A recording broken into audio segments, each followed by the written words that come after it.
Hello everyone. Today I will be presenting essential conditions for the success of collective bargain. Let's go. In the next slide, I'm going to show you the collective bargaining processes. It comprises of 5 core steps: prepare, discuss, propose, bargain, settlement. Prepare for negotiations, propose key demands, negotiation, agreement reached, and the last, administration of agreement. According to the topic, collective bargaining. First, I will be explaining what does it mean and then the definitions. So, the meaning. Collective bargaining is a method of determining the terms and conditions of employment and settling disputes arising from those terms by negotiating between the employer and the employees or their trade union. Collective bargaining is a source of solving the problems of employees in the work situation collectively. Next comes the definition by Stevens. Collective bargaining as a social control technique for reflecting and transmitting the basic power relationships which underlie the conflict of interest in an industrial relations system. According to Professor Alan Flanders, collective bargaining is primarily a political rather than an economic process. He describes collective bargaining as a power relationship between a trade union organization and the management organization. The agreement arrived at is a compromise settlement of power conflicts. Collective bargaining has also been described as the great social invention that has institutionalized industrial conflict. So I would like to explain the term in more detail. The term collective bargaining is made up of 2 words. Collective, which means a group action, through representation, and bargaining means negotiating, which involves proposals and counter-proposals, offers and counter-offers. Hereby, collective negotiations between the employer and the employee relating to their work situations. The success of these negotiations depends upon mutual understanding and give and take principles between the employers and employees. In the work situation, an employee worker has to face many problems, such as low wages, long hours of work, loss of incentive, etc. These problems of an individual or few individuals cannot attract the attention of the employer because of their less bargaining power. The growth of trade union increased the bargaining strength of workers and enables them to bargain for the better conditions collectively. Now comes the most interesting part of the presentation, the essentials of successful collective bargaining. After doing an assignment, don't you want to know what are the results of it? So, here it is. This article throws light upon the 9 important essentials of successful collective bargaining. The essentials are favorable political climate, strong and stable unions, recognition, willingness to give and take, negotiators' authority, fair practices, positive attitudes, continuous dialogue, availability of data. It's like, when you have to make a collective bargaining successful, you need these things, otherwise it's going to be a complete failure. Let me explain you one by one. First essential, favorable political climate.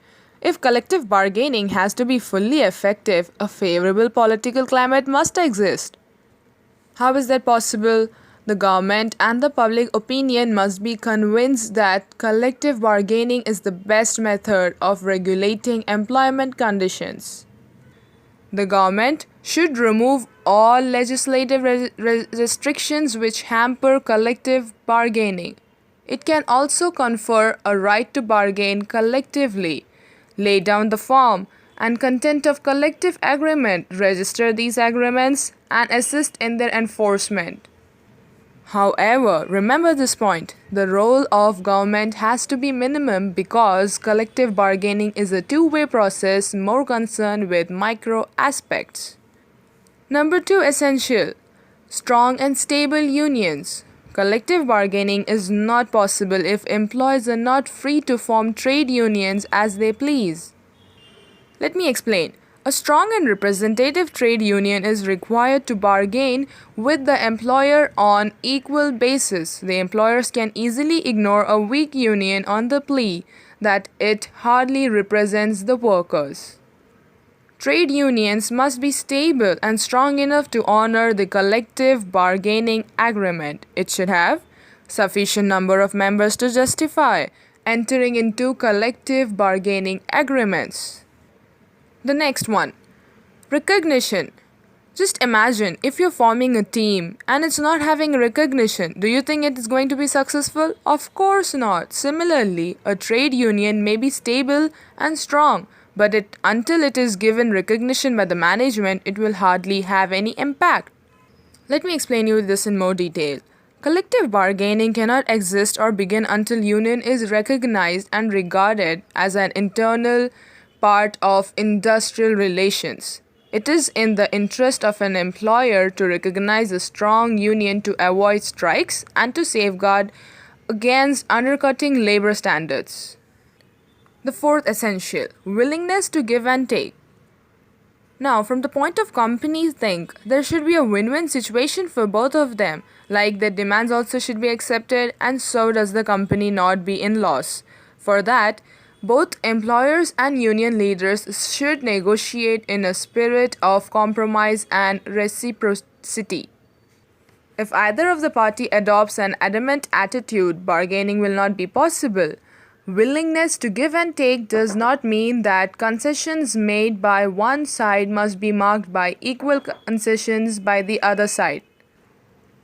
Exaggerated demands must be toned down to reach an agreement. The fifth essential is negotiators' authority. The procedures must be developed to ensure that negotiators have full authority to bind their constituents. It's like, when you have to make things more effective, you need to be more confident. Similarly, if bargaining representatives have to refer constantly back to their respective organizations, it makes bargaining process ridiculous and effective because parties known by experience that bargaining team is only a showpiece and not the real authority. Next essential comes the fair practices. Both the employers and trade unions should avoid unfair labor practices. Collective bargaining is possible only in an atmosphere of mutual trust and recognition.